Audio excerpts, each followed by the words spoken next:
EG4's 314 amp hour indoor wall mount battery basically just sounds like a bigger version of their existing wall mount lineup, which is true in terms of storage capacity, but not true in terms of size. Somehow they fit way more battery into the same casing as before. We already deemed EG4's wall mount batteries a great addition to their lineup when they came out with the indoor and outdoor 280 amp hour batteries, but they claim that battery capacity aside, this all new battery got even better.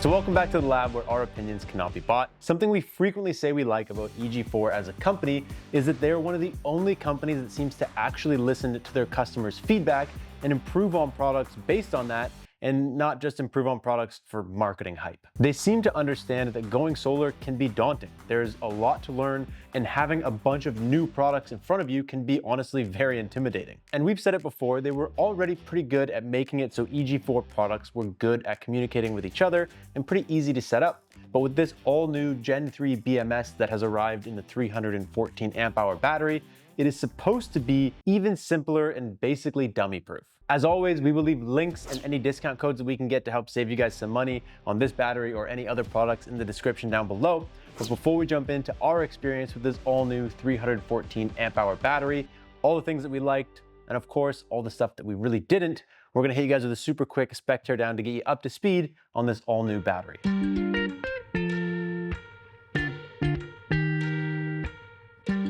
First up, this battery weighs 293 pounds. Tiny baby tried to squat it. It ended up sending him to the hospital. Definitely recommend a team lift with this. Of course, it is a 48 volt battery, has 314 amp hours of storage, which gets you 16 kilowatt hours of total usable storage in this. You can parallel up to 32 of these batteries together, which gets you a total of 512 kilowatt hours of storage. And this is the indoor rated version. Do they have an outdoor yet?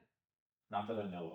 They'll probably come out with an outdoor. This is the indoor. It is UL listed. It has an IP20 enclosure. It does have self-heating, and it's worth noting that it looks like they've increased the battery heater inside of this battery from previous versions. So the 280 amp hour battery says it uses about 200 and I think it was like 230 watts or something when it's heating itself.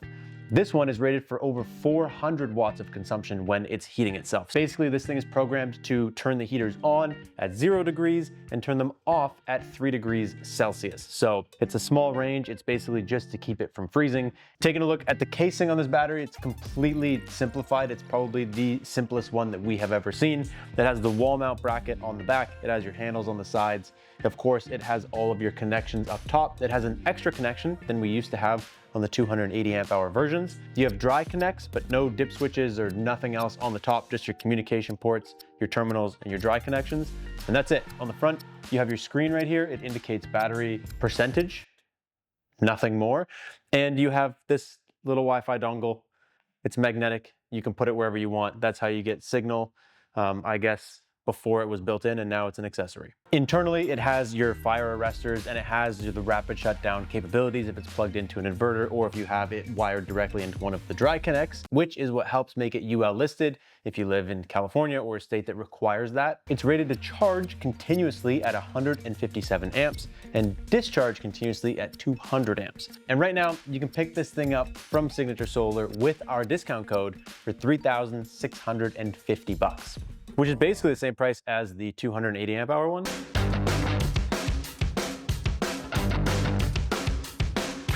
The first thing that we really like about this new battery is actually the additional lug on top. These have like the quick connect wire connections, same as the 280 amp hour batteries did, but they gave you a bonus one, and it's actually just a regular lug. So you could not only just bolt a normal wire connection to the top, but we've already used that in the case of, at some point in our testing, we had to force a charge into this battery because it was extra dead. And we just took our clamps and clamped them on and connected the charge inverter to the battery with the clamps. So that's something that you couldn't do with basically any other battery that only has the quick connects, which is pretty cool. The next thing, and probably the biggest thing that we really like with this battery, is the all new Gen 3 BMS. There's really no way to talk about a battery monitoring system without getting slightly technical. So I'm actually gonna let health and safety tell you about this because he has spent the last month testing this here at the lab, so he knows the ins and outs better than me. EG4's new Gen 3 BMS is a little bit of a taste into the future when it comes to battery commissioning technology.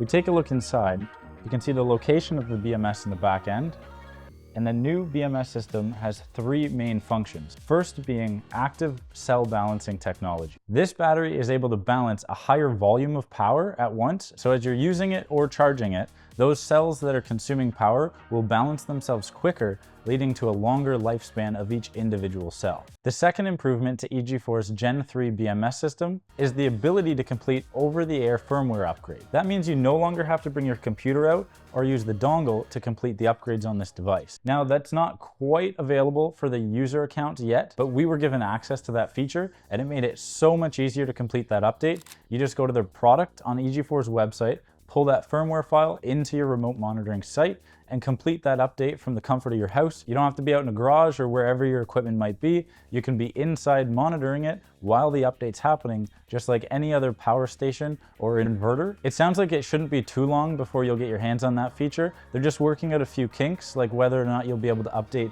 multiple new 314 amp hour batteries at the same time if they're paralleled, and how that will work if you're using them in parallel with an existing system with a 280 amp hour battery. So as long as your battery is connected to both of your inverter and the Wi-Fi network, you'll be able to complete all of that updates and remote monitoring through the new little Wi-Fi antenna that they've got going on the side there. Now the third, and in my opinion, the biggest, best performance feature improvement on the new Gen 3 BMS is that these new batteries with the new Gen 3 BMS system are actually able to self-identify what inverter they're working with. So when they do that, they set their own ID and protocol. As long as you start with your first new battery next to your inverter, that will self-establish itself as a master battery, and then every other battery after that, you wait 5 seconds, turn it on, it establishes which inverter it's working with, the protocol is set, and then re-identifies itself as another inverter in your parallel string.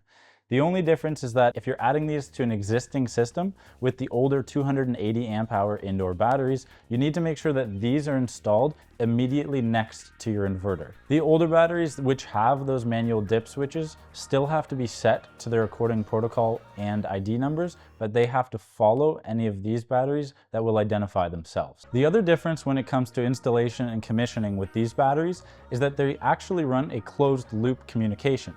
That means that you get a little resistor terminator and it goes in the top of one of your communication ports, and that helps complete the loop for them to be able to identify which inverter they're using and how many batteries are connected. That means that there's a little more of a complex wiring setup going into them, but EG4 has some really great diagrams to follow. So if you go on there and find those wiring diagrams, they show you really well how to connect either a single battery, multiple new parallel batteries, or combining some of the older 280 amp hour batteries with the new 314 amp hour batteries. So all in all, it sounds like it's a little more complicated on the wiring end, but in terms of the entire installation and commissioning process, it makes it super quick and easy. You don't have to go into every individual battery and figure out its settings. It does that all for you.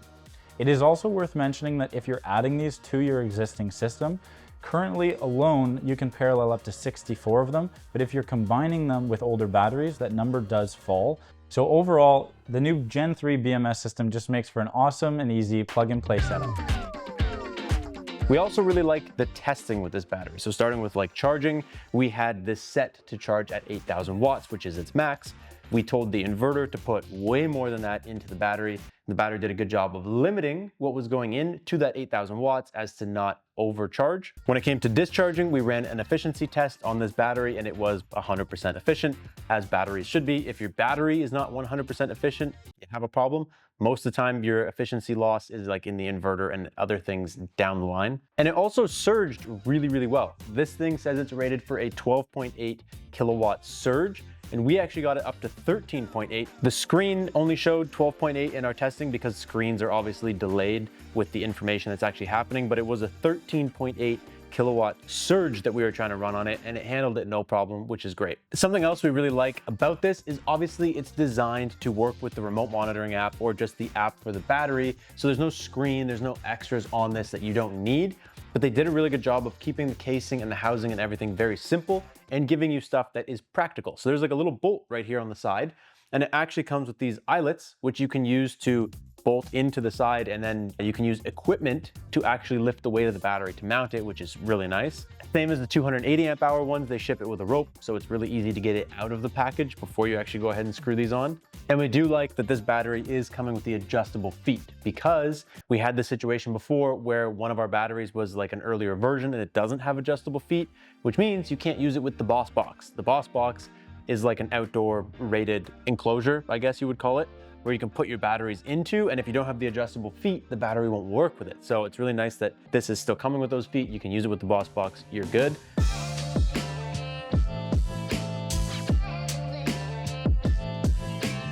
Jumping into things that we don't love about this battery, the first one is that they took away the screen. Now I get why they did it. They're pairing it with the app. All of that makes sense.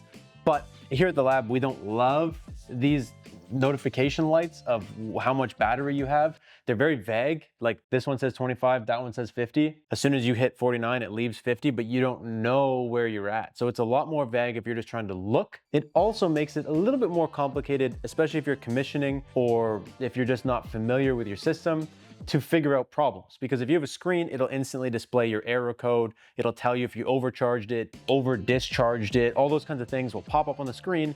And you could be sitting here in the garage with your battery and your inverter and go, oh, that's the problem, switch a breaker, turn it back on, you're done. Whereas this now, you have to go inside, hop on your computer, get on the remote monitoring app, just to find out that it was something you could have done in 2 seconds had you seen it on the screen.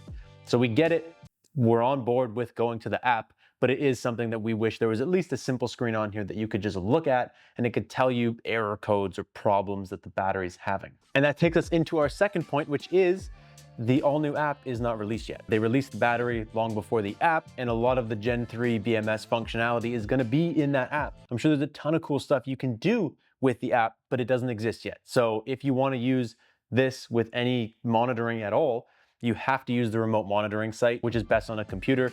You can use it on your phone, but in our experience, it's just way better performance on a computer or laptop or something like that. Obviously, when the app comes out, we will make a follow-up video and show you guys what it's all about and all of that, but we wish it came out with the battery so that not only could we have tested it to share it with you guys, but if you go ahead and buy one of these, you get the full functionality right away. That kind of brings us to what this antenna is for, because it's a different kind of system and you're actually accessing the battery with an app, and you're not just accessing the remote monitoring app through the inverter or something like that. Whereas now, instead of going through the inverter or the remote monitoring site, you are going to get access to an app that goes directly to this.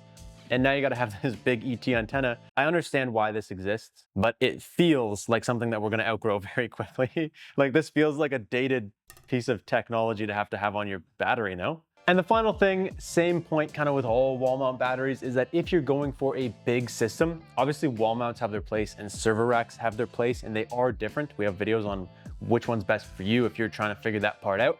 But a wall mount does take up a lot of room unless you're able to actually mount it to the wall.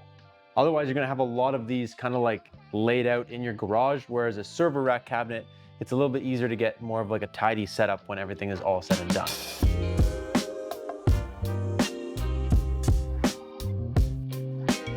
So at the end of the day, who is this battery for? This is perfect for DIYers, beginners who want less complex commissioning, or installers who just want to save time on the job. This is a very good battery, just like the 280 amp hour versions were. It's just simpler and easy to get up and running. And we think it's actually a really good battery for like a wide spread of people. You could have one of these in a pool shed or a cabin or whatever your project is, 16 kilowatt hours worth of storage in one unit, or you could have 10 of them to power your entire home. They're super versatile. You could do a lot with these batteries. We really like these wall mounts, and this one seems to have just improved upon older ones, so we don't see why it wouldn't be a great purchase. Anyways, that is pretty much all we got for you guys today. Make sure you're subscribed if you are not already. We will catch you in the next one. Thank you so much for watching. Peace out and stay charged.